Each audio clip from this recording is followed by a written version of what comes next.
Seguimos en nuestra jornada y la siguiente ponencia, que lleva por título las altas capacidades y su atención en el aula, será impartida por don Juan Carlos López Garzón. Don Juan Carlos López Garzón es licenciado en Ciencias de la Educación, con la especialización de Orientación Escolar y Profesional, es maestro de primaria por la Universidad de Zaragoza y es educador voluntario de menores con altas capacidades intelectuales y formador de formadores en este ámbito desde 1999 en la Asociación Aragonesa de Psicopedagogía. Participó en la fundación de la Asociación Aragonesa de Altas Capacidades Sin Límites, a la que perteneció hasta el año 2016. Desde hace 5 cursos es tutor en la experiencia Laboratorio de Ideas en el Colegio Privado Juan de Lanuza de Zaragoza y es un programa de desarrollo de capacidades en horario escolar pensado para los alumnos más capaces de quinto y sexto de primaria y primero y segundo de enseñanza obligatoria. Pues además, gran comunicador, entusiasta de este proyecto. De hecho, pues lógicamente ha tenido que abandonar muchas de sus ocupaciones profesionales para dedicar directamente a estos alumnos de altas capacidades, y creo que nos aportará en esta mañana, en esta jornada, algunas de sus experiencias que seguro que enriquecerán muchísimo este ámbito de las altas capacidades. Muchísimas gracias por atender a nuestra llamada y esperamos que también contar con ustedes en próximos eventos, en próximas jornadas que dedicaremos a algún ámbito más específico de estas altas capacidades. Muchísimas gracias y cuando quiera. Buenos días, muchas gracias por la invitación y muchas gracias a los asistentes. Bueno, como me han dicho en la presentación, efectivamente llevo alrededor de 21 años bueno, pues trabajando, por decirlo de alguna manera, con chavales de altas capacidades intelectuales, informando a docentes, y en estos 21 años siempre, en todas las formaciones, siempre ha habido, pero siempre ha habido algún docente o alguna docente que en los descansos, mientras hablaba con otros compañeros o conmigo mismo, me decían, pues yo llevo 20 años de profesión, 25 años de profesión y todavía no he tenido en mi clase a ningún niño superdotado o algún niño de altas capacidades. Y claro, yo siempre contestaba de la misma manera, digo, eso es imposible. Pero yo creo que lo que tenían en su mente cuando se habían hecho la idea de un niño o de un joven con altas capacidades, o como entonces se llamaba superdotado, era básicamente esto. Suponían que debía ser algo para el estilo y que por lo tanto no habían visto ninguno, porque si no, no se explica. Yo más bien creo que algo se estaba haciendo mal o se está haciendo todavía mal, porque no es de recibo las cifras que nos ha dicho el profesor Turón, todavía no es de recibo que después de 30 años que se comenzó a legislar ya con cierta especialización en este ámbito, estemos en el punto en que todavía estamos. No sé si es un problema de divulgación por nuestra parte, por los que estamos dedicándonos a intentar que esta atención se vaya expandiendo cada vez con mayor fuerza. No sé si es un problema de falta de información dentro de la profesión docente, o si es un problema de voluntad, que muchas veces creo que también hay una gran parte de ello, o es un poco de todo. Es una mezcla de todo. Yo lo que sí que he visto es cuando asisto a estas experiencias con los chicos y chicas, o cuando estoy dentro de los centros educativos o fuera de ellos en las actividades de las asociaciones, pues son chicos como los de las fotografías, es decir, no se diferencian en apariencia nada con respecto a los demás. Como decía el profesor Turón, hay además una gran variabilidad entre ellos. Sí es verdad que en cuanto empiezas a tratar con ellos, sí que comienzas a ver que son en cierta manera algo más peculiares que lo que estás habituado cuando tratas con niños y niñas de determinadas edades escolares. Pero pienso que en muchas ocasiones los docentes no nos damos cuenta o no vamos a las características más esenciales que son las que despiertan las necesidades educativas en estos alumnos, sobre todo en un sistema que de partida es obligatorio, que está obligando a que todos los niños en unas determinadas edades asistan a centros escolares, a colegios e institutos, y que por lo tanto deberían adaptarse a ese alumno en lugar de adaptarse a lo que es el programa, que es lo que verdaderamente pienso que es el principio del problema de una falta de atención a la diversidad. Yo creo que lo que deberíamos pensar los docentes es no en los datos en que nos tiene que facilitar un orientador cuando nos identifica a un alumno como de altas capacidades, que nos habla de las pruebas, que nos habla de los valores que han sacado en esas pruebas, que nos da unas pautas un tanto generales. Lo que hacemos o que deberíamos hacer los docentes en clase cuando estamos con nuestros alumnos es conocerlos lo máximo que se pueda y saber cuáles son esas necesidades de aprendizaje. Y entonces nos daremos cuenta de que lo fundamental, independientemente del perfil que tenga ese alumno, de esas capacidades diferentes que puedan ser más o menos altas en algunas de ellas y otras no, es que todos ellos, al margen de esos perfiles y esas diferencias, nos están planteando en clase unas conductas que detrás de ellas hay unas características muy, muy básicas. Se pueden resumir en 5 características que nos permitirían detectar a esos alumnos incluso antes de ser identificados. Y ahí está el quid de la cuestión. ¿Cuáles son esas características? Tenerlas presentes y a partir de ahí lo que podríamos hacer con estos alumnos, incluso sin necesidad de que nos viniera un profesional para decirnos este alumno tiene altas capacidades, porque nosotros ya lo lo habríamos detectado e incluso ya habrían puesto una serie de actuaciones por delante que nos permitirían confirmar y corroborar que esto es así.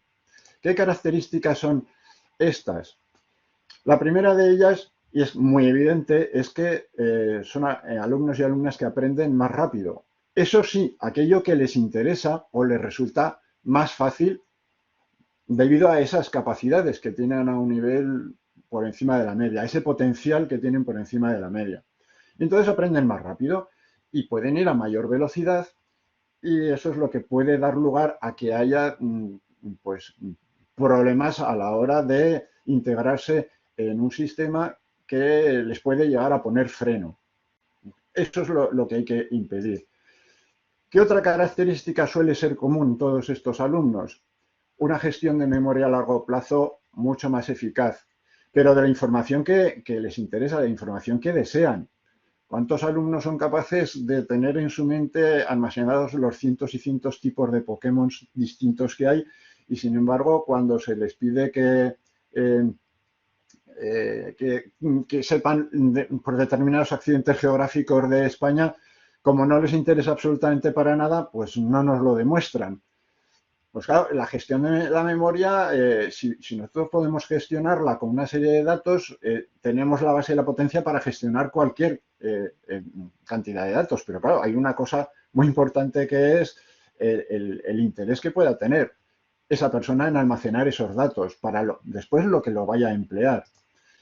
Una tercera característica es que presentan un pensamiento más complejo. Y cuando me refiero a esto no me refiero solamente a nivel analítico.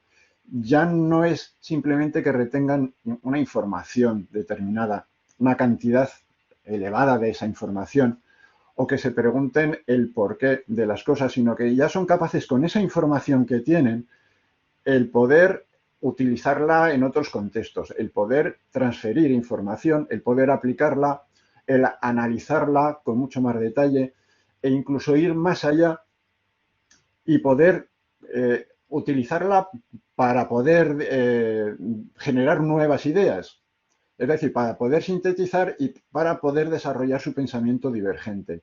De ahí que en muchas ocasiones, digamos que estos alumnos, alumnas más capaces, tienen una posibilidad muy grande de desarrollar el pensamiento creativo con más facilidad que otros alumnos, siempre y cuando se les dé la posibilidad de hacerlo. Porque a fin de cuentas, sea el pensamiento analítico, sea el pensamiento divergente, se basa en la capacidad de establecer conexiones entre conceptos que generalmente se utiliza la analogía, los puntos en común que puedan tener esos conceptos para establecer esas relaciones. Las mentes divergentes, las mentes creativas, yo lo que he visto es que son capaces de establecer esas conexiones entre conceptos que el resto de los humanos no seríamos capaces de establecer en qué tienen en común. Y tienen la posibilidad de generar una gran diversidad de respuestas distintas porque establecen múltiples conexiones a una gran velocidad. Y esto, estaría al alcance de todo el mundo, hay personas que lo hacen con mucha más facilidad que otras. Igual que el que corre 100 metros en 10 segundos y el que los corre 15. Pues lo normal es que lo corras de 15 en adelante. Y hay poquitos que llegan a correr de 11 hacia abajo. Pues lo mismo ocurre también con el pensamiento. Entonces tenemos que tener en cuenta que va a haber chicos y chicas que tienen esa facilidad, que para ellos es natural y que sin embargo para otros compañeros no lo va a ser. Una cuarta característica es que en aquellos temas que verdaderamente sienten interés, pueden desarrollar una enorme pasión y eso es algo que podríamos aprovechar. Es decir, si están interesados en un tema, esa pasión les lleva a ser constantes, a ser perseverantes y a dedicarle todo el tiempo que sea necesario para conseguir ese propósito. Sin embargo, en aquellos temas que no les interesan, no va a presentar este tipo de conductas. Y eso lo vamos a tener que tener también muy presente, porque hay veces que podemos aprovechar esos temas para hacer de locomotora y tirar de esos vagones pesados, que son algunas materias que de forma obligada también han de tener que, entre comillas, aprender, aunque sea solo para pasar las pruebas, pero que se resisten pues porque está claro que no es ese el tema que les pueda interesar. Y podemos intentar hacer que estos temas que les apasionen sean su andamiaje. Finalmente, una quinta característica sería el que tiene la capacidad de procesar simultáneamente diferentes estímulos que les puedan llegar de diferentes contextos o por diferentes sentidos. Esto no quiere decir que sean, porque no hay personas multitarea, nos puede parecer, no quiere decir que hagan varias cosas a la vez. Me estoy refiriendo a esa capacidad de percibir simultáneamente información desde distintas fuentes y seleccionar aquello que les interesa. En más de una ocasión me ha ocurrido niños que aparentemente están distraídos, parecen dispersos, parece que no se están enterando de nada de lo que se está explicando, más atentos a lo que ocurre fuera detrás de la ventana o por el vuelo de algún insecto, y cuando les preguntas si se han enterado de algo, te cuentan con pelos y señales pues prácticamente todo lo importante que tú has contado al resto de la clase. Y esto hay que tenerlo en cuenta porque muchas veces nos parece que no están presentes mientras estamos hablando con ellos y sin embargo se están enterando absolutamente de todo. Mucho cuidado con lo que se dice en casa cuando parece que están haciendo otra cosa, porque les aseguro que tienen el radar puesto. Así que cuidado con lo que ustedes digan. Es el resumen de estas características que están presentando en su aprendizaje. Tiene como consecuencia algo que tenemos que tener muy presente los docentes. Primero, que no van a necesitar tantas repeticiones para conseguir determinados aprendizajes, que no va a ser necesario que estén haciendo 50 páginas de un determinado ejercicio de matemáticas, de hacer determinadas operaciones, cuando posiblemente con 2 habrán conseguido aprenderse el algoritmo correspondiente. Que, como decía el profesor Turón, en numerosas ocasiones han adquirido por anticipado contenidos o procedimientos. Es decir, que ya vienen al principio de curso con un bagaje que, aunque la mayoría de los alumnos posiblemente en vacaciones hayan olvidado pues gran parte de los contenidos del curso pasado y no se acuerden de hacer determinadas cuentas o no se acuerden de cómo se hace determinado ejercicio, no solamente mantendrán un porcentaje alto de esta información asimilada, sino que lo que les vamos a enseñar en ese curso, un alto porcentaje también es muy probable que ya lo dominen. Y esto hay que tenerlo presente, porque nadie aprende lo que ya sabe. Y por lo tanto, lo que tenemos que pensar es que hay que ajustar la forma de trabajar en clase para que los alumnos que podrían ir más avanzados, pues no estén perdiendo el tiempo, y aquellos alumnos que van más retrasados de lo que deberían, puedan ponerse al día o puedan trabajar a un ritmo que les permita pues no coger un ataque de ansiedad, porque no se dan cuenta de que no se sigue el ritmo.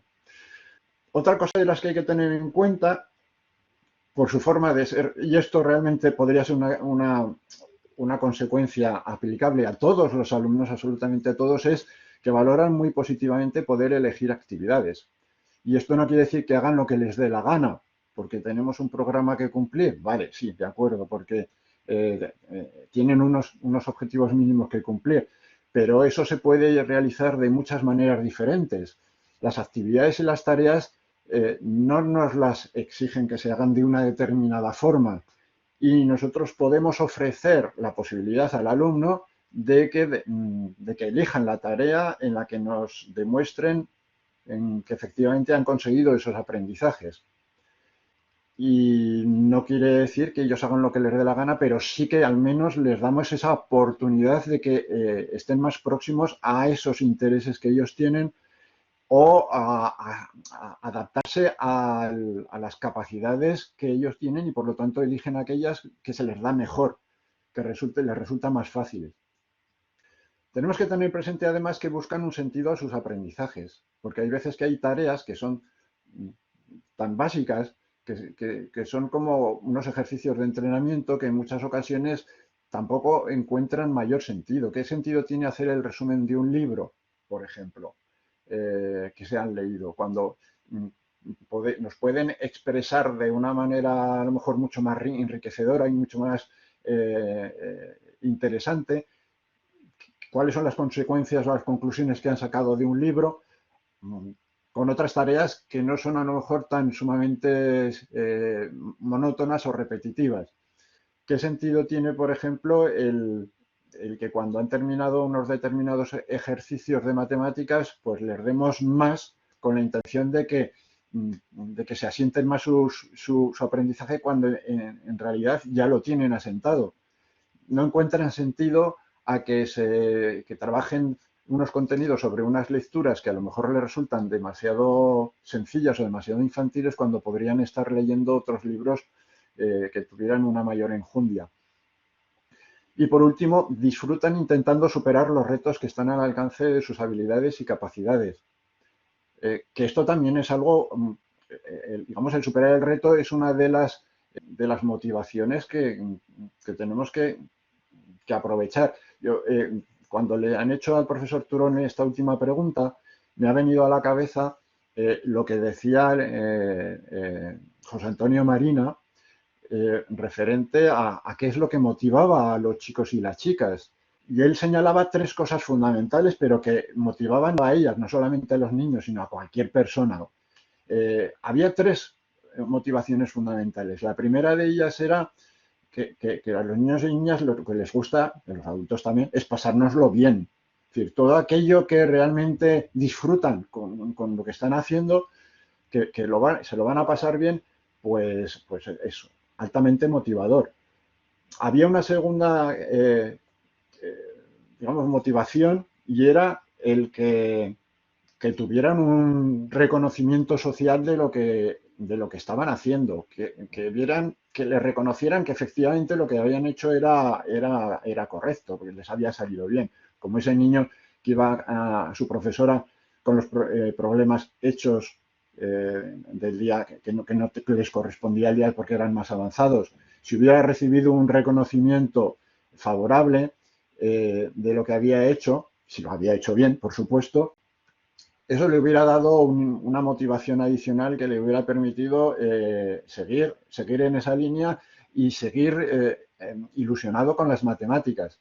De la misma manera que todos los niños, cuando hacen una cosa bien en casa, vienen a la mamá, al papá: mira qué bien he hecho esto. Y si efectivamente lo ha hecho bien, se les reconoce. Y si no, se les puede decir, pues mira, pues aún te habría salido mejor si lo hubieras hecho de esta otra manera. Fíjate, porque esas críticas constructivas también las llevan muy bien.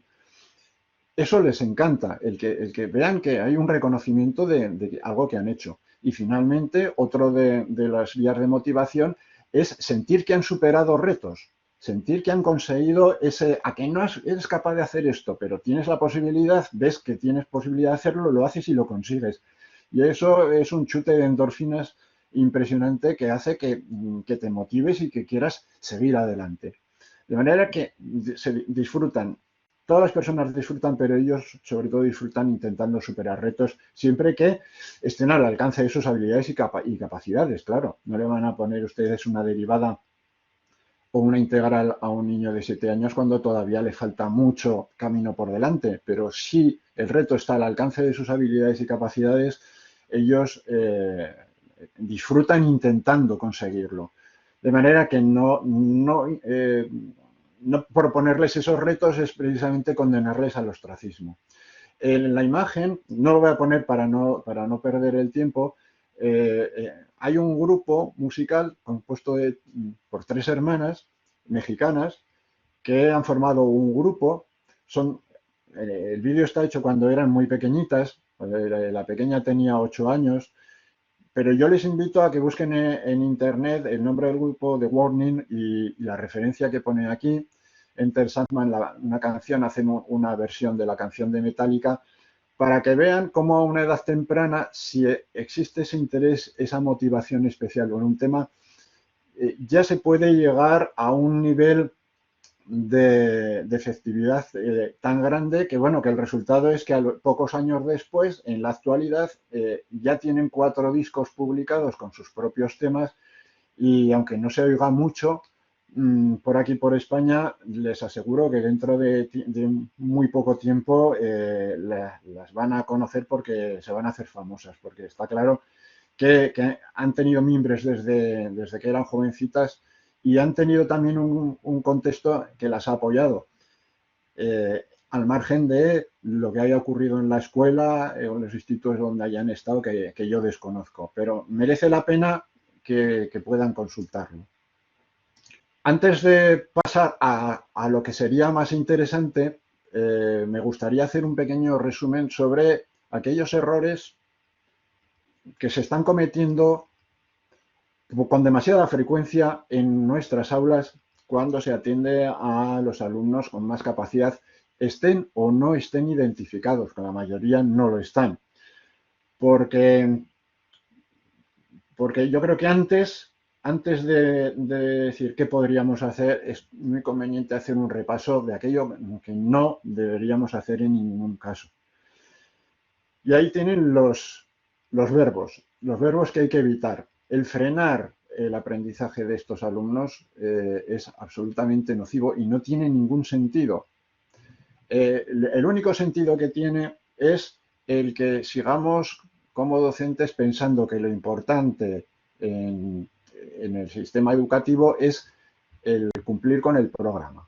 El que nosotros seamos la correa transmisora de un programa donde todos los alumnos tienen que ajustarse a la velocidad de ese programa. Si está cerrado durante un curso y tiene que durar desde este tema a este tema, pues hay que darlo en ese curso y todos los alumnos tienen que pasar por él. Eso eso se llama taylorismo, eso es una cadena de montaje. Y por mucho que algunos profesores en las manifestaciones de las marchas verdes exhiban pancartas que dicen que no fabrican tornillos en la escuela, pues lo que están haciendo es lo más parecido a fabricar tornillos, colocarlos en una cadena de montaje que pasen por un determinado proceso y aquel tornillo que se desvía o que no cumple con el requisito, con un gancho, echarlo fuera de la cadena. Si nosotros nos planteamos una escuela en la que seguimos teniendo ese sistema de cadena de montaje, los alumnos más capaces no van a poder avanzar a un ritmo superior, sino que van a tener que avanzar al ritmo de la cadena y eso supone frenarlos.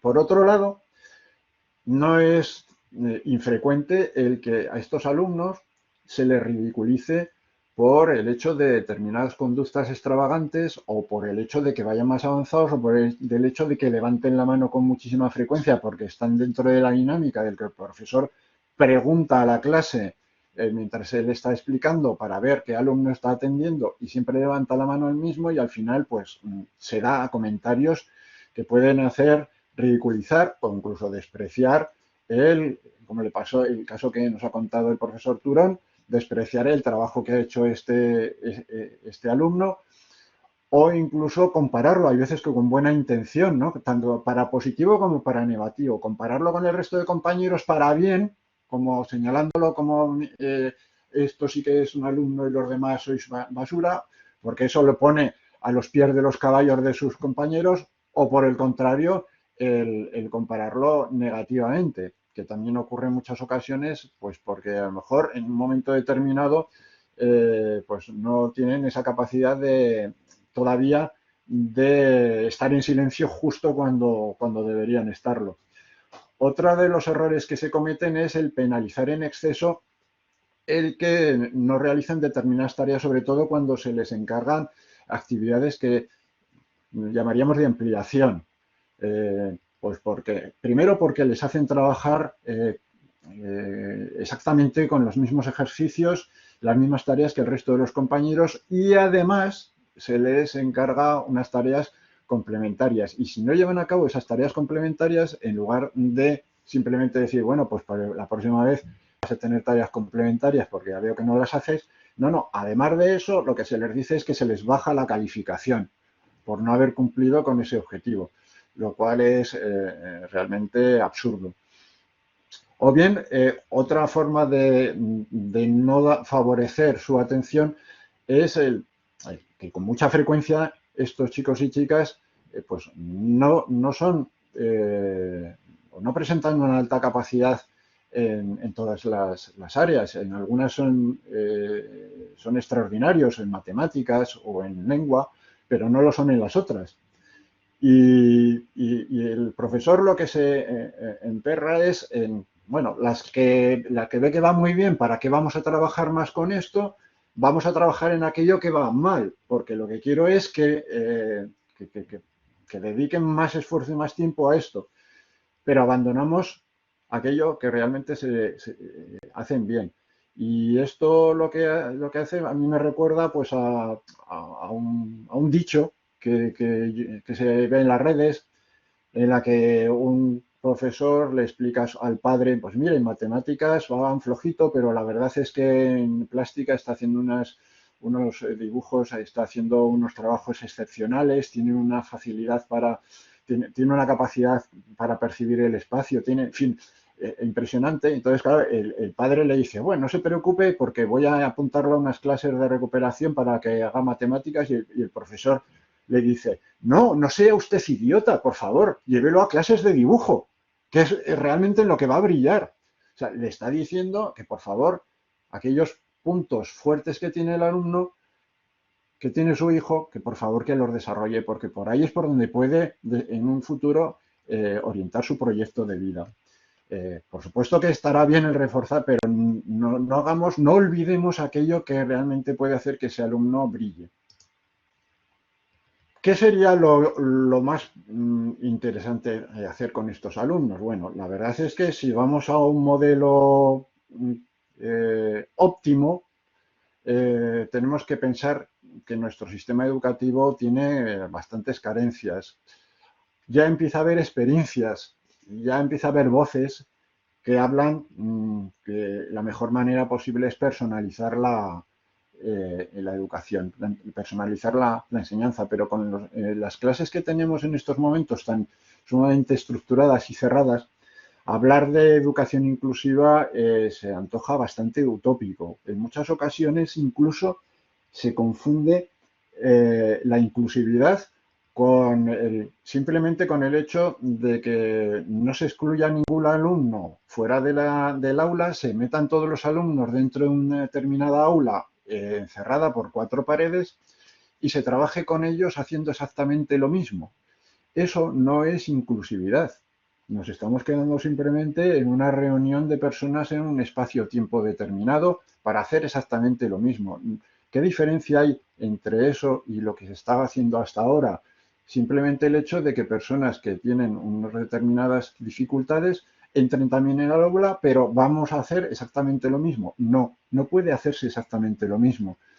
Si quieres una atención a todo el mundo, a todos los alumnos y personalizada, tenemos que cambiar el modelo. No podemos pensar en espacios cerrados a cal y canto, no podemos pensar en que esos alumnos no pueden salir a hacer otras actividades agrupándose con otros alumnos de otras aulas por el hecho de que, mire usted, todos tienen que estar en un determinado espacio cuando esos espacios los estamos construyendo a base de colocarlos por la fecha de fabricación, es decir, por la fecha de nacimiento y muchas veces por el apellido, por la inicial del apellido.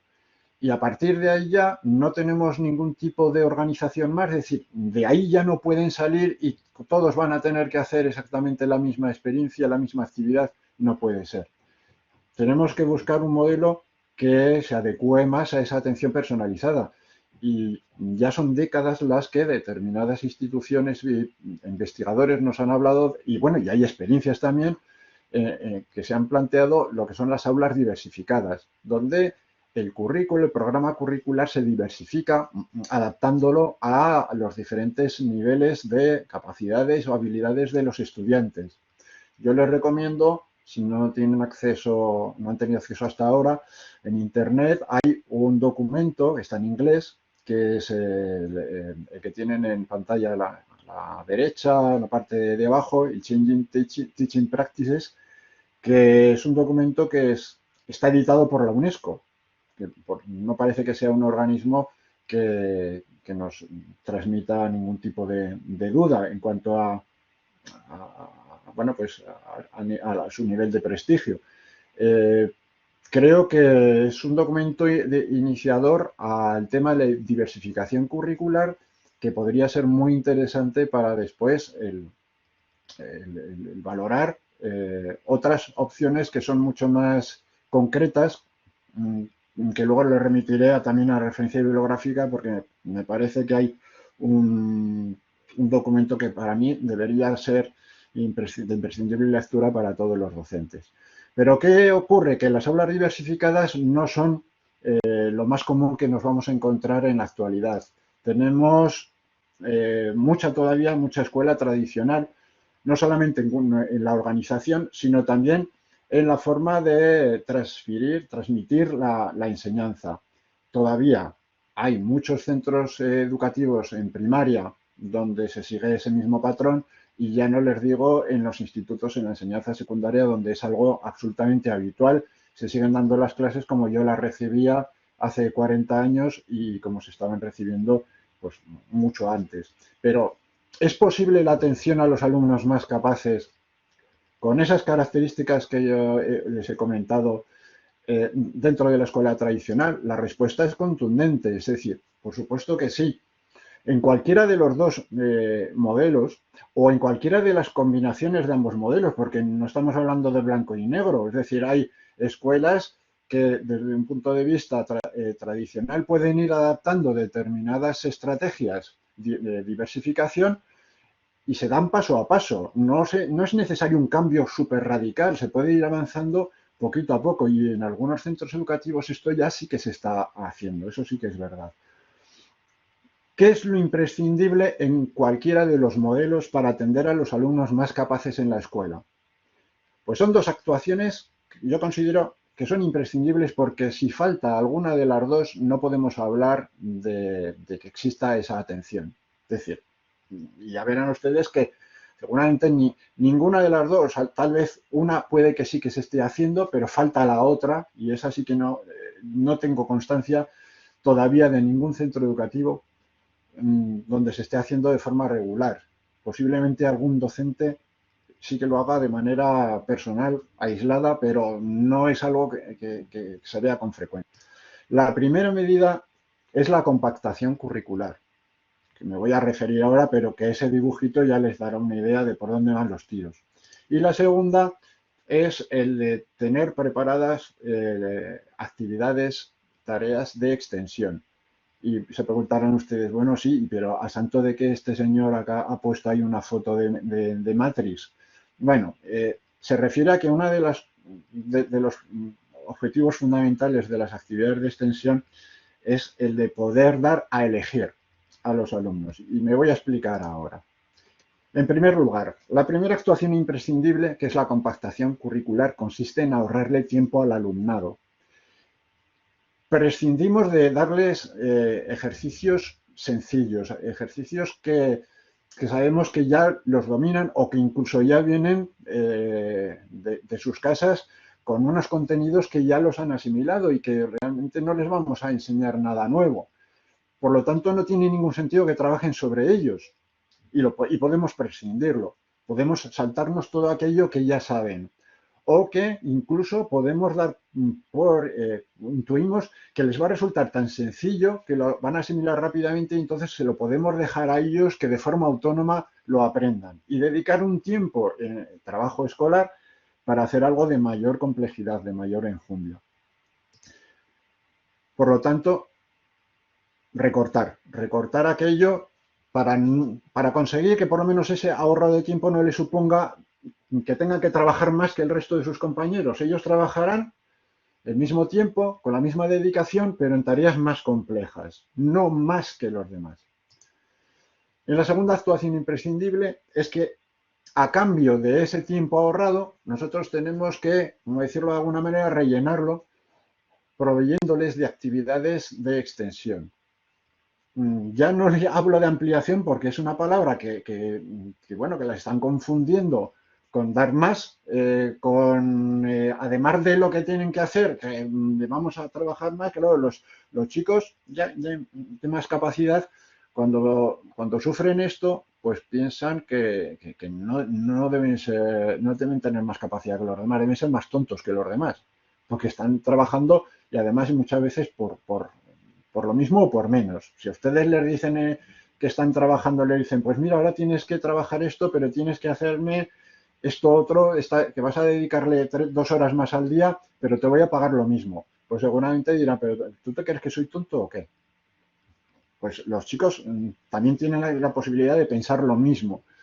De ahí la importancia de ahorrar ese tiempo. Pero claro, somos profesores, somos docentes, y además tenemos un fin educativo que es el que los alumnos desarrollen al máximo sus capacidades, y por eso nosotros les damos la posibilidad, ofrecerles la posibilidad de que desarrollen esas capacidades, que van a ser a partir del mínimo ya de manera voluntaria. No les podemos obligar, pero sí que podemos decirle, bueno, pues que si no está de acuerdo, pues sigue el mismo programa que los demás y no pasa nada. Pero ya verán ustedes cómo eso no suele ser así. En el momento en que ellos se les ofrece la posibilidad de que estas actividades, bien por profundización en contenidos, puedan superar retos, porque se les plantean actividades de mayor complejidad dentro de sus ámbitos de interés, y que además se les puede permitir que elijan entre esas tareas y actividades que realizan aquellas que más se ajustan a sus intereses, ya verán cómo aceptan el reto. Y tenemos la otra alternativa, por supuesto, que sería la de la aceleración, que el sistema educativo, yo he visto que siempre, en todas ocasiones, habla de la aceleración como el adelanto de curso, o una aceleración parcial en la que un alumno puede el aprender contenidos de otro nivel superior al que está escolarizado, pero jamás he visto que en esa normativa hable de lo que es la aceleración dentro del propio nivel, dentro del propio curso, lo que los técnicos llaman progreso continuo, que simplemente es avanzar con mayor rapidez dentro de tu propio nivel a una mayor velocidad y que, por supuesto, acabas lo que es el programa del curso en un tiempo menor y tienes un tiempo disponible hasta final del curso para poder seguir adelante con otras cosas, con otros aprendizajes.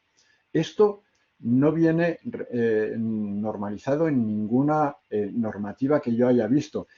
Y se presupone y se entiende que algunas administraciones educativas creen que esto se podría hacer de manera ordinaria, entre comillas. Pero luego, a la hora de la verdad, uno se da cuenta de que los administradores educativos, yo creo que piensan, o están muy equivocados y piensan que hay muchas cosas que se hacen atendiendo a los alumnos más capaces dentro del ámbito ordinario, y si no se consiguen hacer, pues entonces ya se plantea adelantarlo de curso o hacer la flexibilización parcial, pero que mientras tanto pues pueden hacer estas otras cosas. Y dices, pero si no se hace nada, es que porque no sé por qué realmente, pero yo creo que sencillamente pues porque nadie se ha puesto a pensar sencillamente en las personas, sino que están pensando en ajustarse al programa. Y lo que tienen que hacer es darse cuenta de que para conseguir adelantar de curso unas determinadas asignaturas o todo un curso completo, pues primero tienes que haber adquirido esos objetivos. Esos objetivos se pueden adquirir también a mayor velocidad dentro de tu propio nivel. Y eso hay que tenerlo también en cuenta y es otra posible solución complementaria incluso la profundización. Es decir, no estamos hablando de que haya que elegir entre una y otra, o profundización o aceleración, sino que pueden ser perfectamente complementarias y de hecho lo deberían ser. Pasar de curso simplemente por el hecho de adelantar porque vas a un nivel superior, no quiere decir que a partir de ese momento lleves ya el programa de ese curso sin más, sin ningún otro tipo de atención, porque en un mes o 2 meses vamos a tener un alumno que está otra vez en la misma situación. Necesita también esa posibilidad de estar retado continuamente mientras nos esté demostrando que tiene ese interés y esa motivación por seguir adelante. Vamos a poner un ejemplo que resuma esta compactación y esta extensión. Aquí, por ejemplo, tienen una pantalla en la que, bueno, es una hoja, no viene, veo que en pantalla no ha aparecido la reseña. Esto es un documento que está adaptado del compactor del profesor Rensali y la profesora Rice, donde se resume de una forma un tanto administrativa cómo se haría una compactación curricular en matemáticas en un alumna de tercero de primaria, para que un profesor pues justificase ante el inspector que viniera que mire usted, yo con este alumno sí que estoy con este o con estos. O sea, esto sería una ficha individualizada, pero lo que tenemos preparado puede servirnos para varios alumnos de esa misma clase. Donde tenemos por una parte las áreas que se están impartiendo, que corresponden a esta hoja curricular, el bloque de números, las evidencias que hacen que para el profesor el currículo se compacte para este alumno, las calificaciones, las preevaluaciones que pueda haber, información de otras del curso pasado, si ha habido o no pruebas estandarizadas de contenidos matemáticos, pero el profesor sabe que determinados contenidos de matemáticas los tienen más que superados. Por lo tanto, suprime aquello que resulta mucho más sencillo para él y le deja única y exclusivamente aquellos problemas que ve que tienen más complejidad y que para el alumno puede suponerle un reto, y algunas actividades incluso de ampliación que, como siguen un libro de texto, y en esos libros de texto, sobre todo en los más recientes, siempre hay alguna página con actividades de ampliación que casi nunca se hacen, pero que para estos alumnos podrían ser interesantes, pues ha visto que en este bloque hay alguna actividad de ampliación que puede ser interesante y la puede poner. Ya ven que el documento está puesto con los espacios en blanco para que se pueda utilizar para distintos alumnos. Con lo que se ha suprimido, ¿qué se hace? Pues bueno, hay un tiempo que ahorra ese alumno. Se sustituyen con determinadas actividades de extensión. En la hoja del compactador lo que tiene el profesor es apuntadas opciones, alternativas. Tiene un documento, un contrato de aprendizaje con determinados ejercicios, pero no quiere decir que el alumno tenga que hacerlos todos, sino que el docente le dará a elegir. Tendrá que hacer un número determinado, cumplirá con ese requisito y si lo hace, pues al cumplir con esto le permite mantener la compactación curricular en otros bloques de matemáticas. O bien se podría plantear, dependiendo del alumno, si interesa que siga adelante con el programa y en lugar de hacer determinados programas, o a la vez que hace determinados ejercicios enriquecimiento, pues pueda empezar ya con el tema de geometría, que es el siguiente del bloque correspondiente. Esas actividades de extensión que aparecían en el modelo del compactador, ¿realmente de dónde salen? Porque sí que es verdad que en muchas ocasiones los docentes nos preguntan, bueno, pero ¿yo dónde puedo echar mano a qué me baso para poner esto y no esta otra cosa? ¿Este recurso puede servir? Eh, para esas preguntas, yo lo primero que les aconsejo siempre es que se planteen lo que puede ser interesante para ese alumno y lo que puede no resultarle nada interesante. Es verdad, en esta pantalla creo que lo intento poner lo más claramente posible, que hay determinadas variables que nos van a afectar, que están en blanco en la parte izquierda. Pues el tiempo que tengan disponible, porque no le vamos a poder, si hemos conseguido que ahorren tiempo de un par de horas a la semana, no le vamos a poder meter una actividad que dure más que eso, porque no, va a ser imposible que lo consigan. ¿Qué espacios disponemos en nuestro centro educativo? Si en nuestra propia aula podemos poner algún rincón determinado que pueda dedicarse a determinadas actividades de extensión o no, o si el propio centro educativo cuenta con algunos espacios vacíos que se pueden utilizar temporalmente como una especie de aula de extensión, donde los alumnos puedan trabajar como si fuera un seminario, donde puedan salir a trabajar en grupos y así puedes tener a unos alumnos trabajando de forma autónoma durante un tiempo determinado mientras con los otros está el profesor haciendo otras cosas.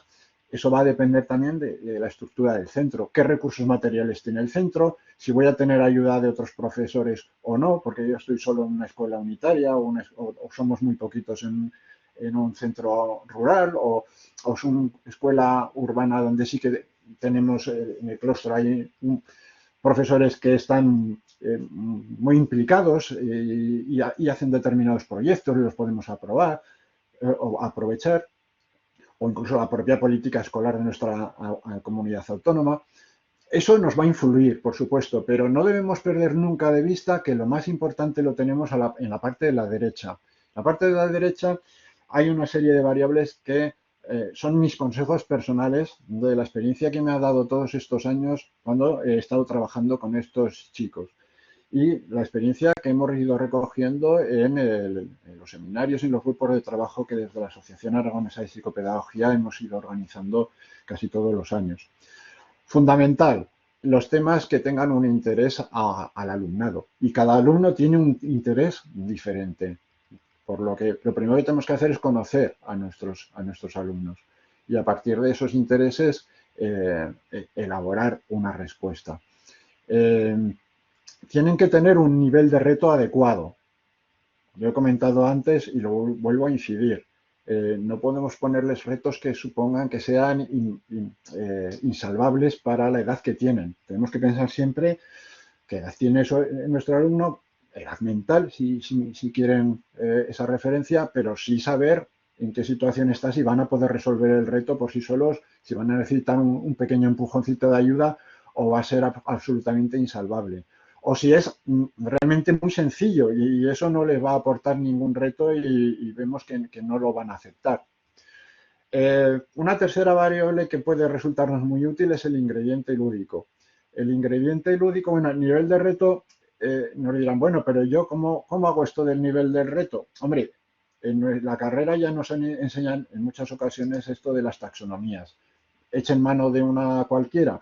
La taxonomía de Bloom es un buen recurso para saber qué niveles de complejidad en el pensamiento podemos ir aplicando para conseguir elevar el nivel de exigencia de una determinada tarea.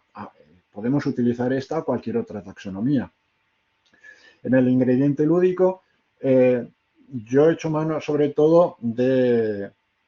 Bueno, son varios los recursos que nosotros tenemos. Por una parte, lo que sería el aprendizaje basado en juegos o lo que es simplemente utilizar la simulación, que es una de las componentes del ámbito lúdico. Simplemente con la simulación ya es suficiente como para poder tener algo que enganche a nuestros alumnos.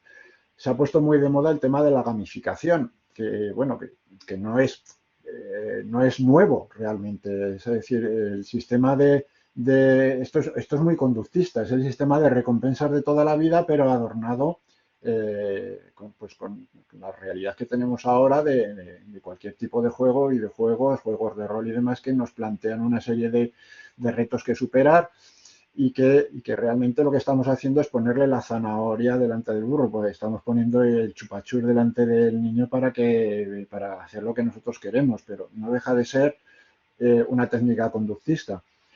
Y finalmente lo que muchas veces más utilizo con estos alumnos es, sobre todo con los más capaces, es ya pasar lo que es la simulación en sí o lo que es el aprendizaje basado en juegos al diseño de los propios juegos, a diseñarlos.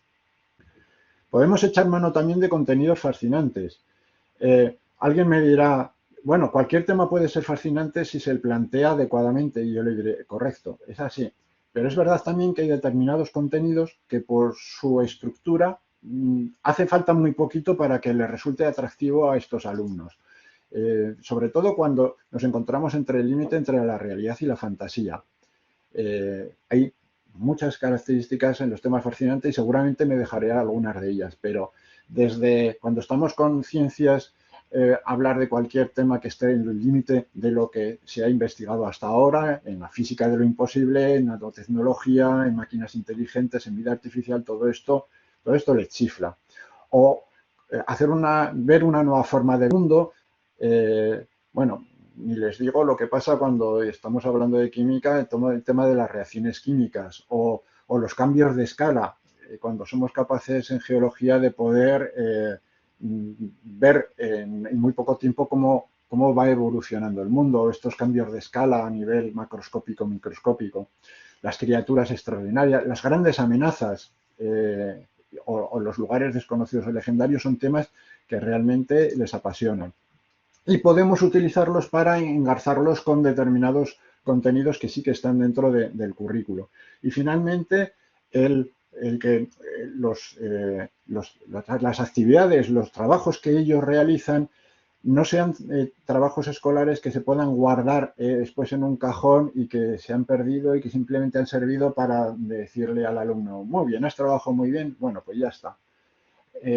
Como le decía antes, ellos buscan un sentido al aprendizaje y si se dan cuenta de que lo que están haciendo puede resultar útil, puede dar lugar a ese aprendizaje servicio o puede hacer que incluso le resulte de un alto reconocimiento, no solo a nivel de su propia clase, de sus propios compañeros, sino a nivel de un ámbito más amplio, a nivel de barrio, a nivel de ciudad, a nivel de país, a nivel mundial, estoy seguro de que se van a enganchar a ello. Un ejemplo, ahora yo en el laboratorio de ideas que han comentado, en donde estoy en estos momentos en este curso, como les he dicho, una de las actividades que suelo ofrecer es que diseñen juegos que puedan ser utilizados dentro de su entorno educativo, dentro de un centro educativo para aprender sobre materias que están impartiendo en la escuela. Y ha habido varios equipos de alumnos que se han decidido y se han lanzado a hacer proyectos que están llevando ya a efecto y que ya están en un proceso bastante avanzado. El que tienen delante, por ejemplo, es una especie de Monopoly para aprender bueno, o empezar a aprender lo que es la nomenclatura, o por lo menos empezar a reconocer los elementos químicos, su simbología, los principales compuestos, de una forma lúdica, mediante un juego que no es necesario ni siquiera saber nada de nomenclatura, ni formulación, ni de saber la tabla periódica. Se puede jugar sin tener ningún conocimiento de química, pero precisamente el hecho de jugar va a hacer que esos elementos vayan quedándose en la mente para que cuando tengan que estudiar este apartado ya tengan algunas referencias de lo que están viendo. ¿Y qué ha ocurrido? Bueno, porque en el momento en que se han realizado las primeras pruebas con otros compañeros de otras clases diferentes, incluso de clases de un nivel más bajo, pues ha gustado y se están enganchando los chicos. Claro, para ellos es un gran reconocimiento que algo que han diseñado con ayuda de, no solo están ellos, sino también piden ayuda y hay profesores que les han hecho una mano en el diseño,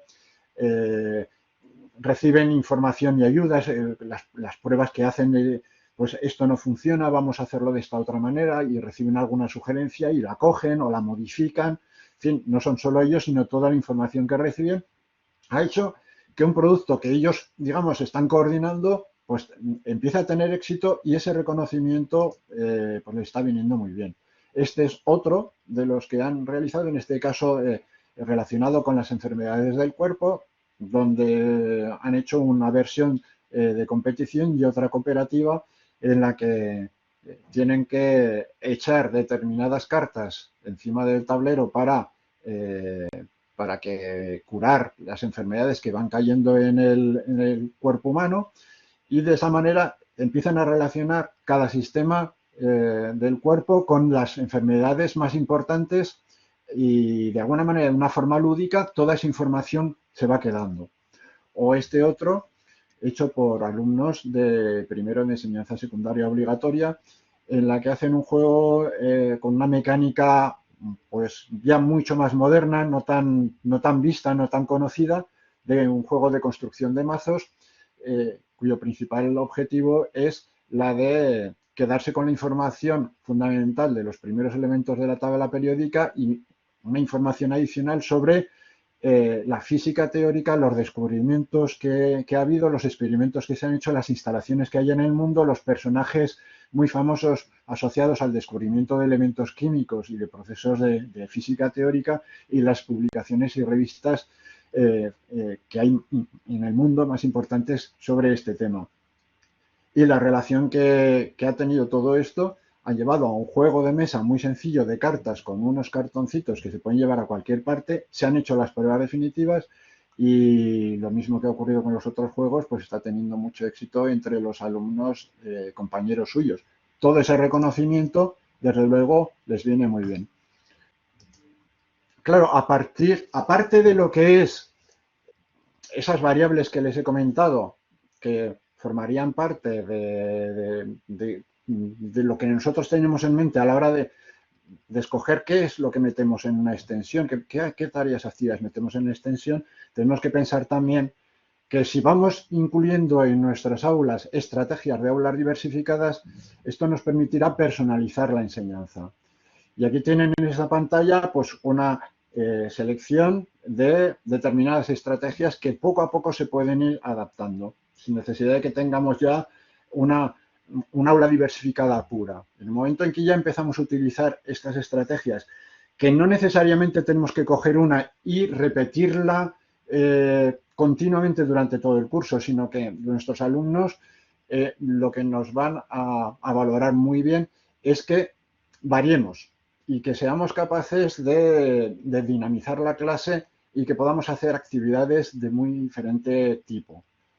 Utilizar el aprendizaje cooperativo como una estrategia durante todo un curso puede llegar a los alumnos a aborrecerla, pero si la sabemos utilizar en el momento adecuado, con los contenidos adecuados y con la actividad adecuada, nos puede dar grandes beneficios.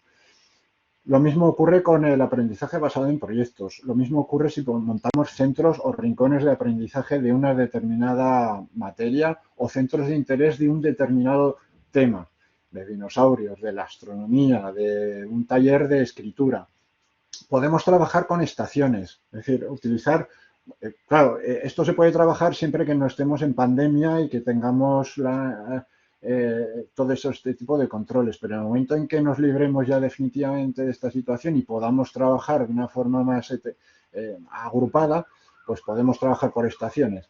Se pueden trabajar con aprendizaje, con actividades multinivel, pensando en que de un mismo tema se pueden graduar esas actividades y que empiecen de manera voluntaria los alumnos por aquellas que le supongan un reto mayor, dando por supuesto hecho o completado aquellas que sean mucho más sencillas, que estén por un nivel superior. Y de esa manera conseguimos que todos los alumnos, incluso los que en principio podrían ir más rezados, realicen las tareas más básicas, pero si luego se ven con fuerzas para seguir adelante, puedan llegar hasta donde buenamente puedan. En fin, podemos trabajar con muchas estrategias que favorecerían también a nuestros alumnos más capaces, sin necesidad de que estén identificados, porque esto es una cosa que me gustaría que se quedara bien clara. Todo lo que les estoy diciendo no es necesario que el alumno esté identificado. Es más, la compactación curricular y las actividades de extensión no tenemos por qué dedicarlas única y exclusivamente a los alumnos más capaces. Podemos estructurar la clase para ofrecerlas a cualquiera de los alumnos que cumpla con determinados objetivos y darles la oportunidad a cualquier alumno de que se le pueda compactar el currículo, a cualquiera. Por supuesto que los más capaces entrarán en el juego rápidamente, pero a cualquier alumno puede ser objetivo de la compactación curricular y de las actividades de extensión. Cualquiera. Los que están identificados, desde luego, obligados, pero los que no están identificados y el resto de los alumnos, todos tendrían el derecho de poder trabajar con este sistema. ¿Esto que estoy diciendo es una utopía?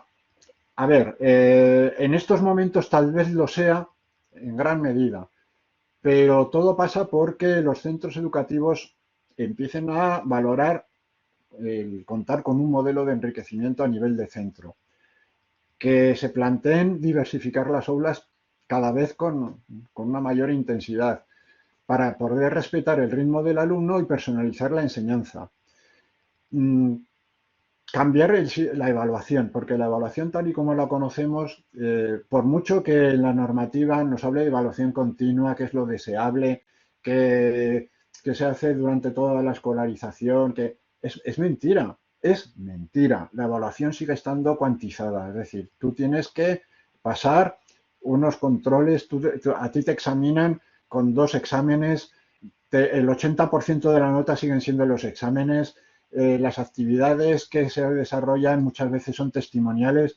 No podemos motivar a un alumno que haga tareas cuando después no se las valoras, cuando no valoras nada, cuando los exámenes tendrían que ser al revés, tendrían que ser unas valoraciones que debían hacerse, que tienen sentido, pero que no deben ser el punto y final, no puede ser la meta de toda evaluación. Y por desgracia se sigue utilizando como meta.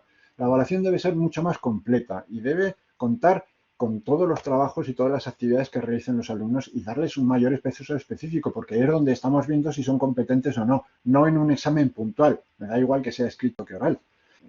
Tenemos que valorar, tenemos que dar una evaluación que verdaderamente nos muestre cuál es la realidad del alumno y no simplemente algo que podamos justificar como que se ha hecho un examen para cuando venga la inspección. Eso no puede ser así. Tenemos, en definitiva, que centrar el sistema educativo en el alumno y no en la burocracia, no en el programa. Esto es lo que yo me gusta, lo que he querido decir durante este tiempo, que he intentado ajustarme a lo que te disponía. No sé si habrá alguna pregunta, pero les doy las gracias por su atención y dejo ahí mi página web por si quiere alguien consultar, ponerse en contacto conmigo, bien sea por Twitter o por correo electrónico. Muchas gracias.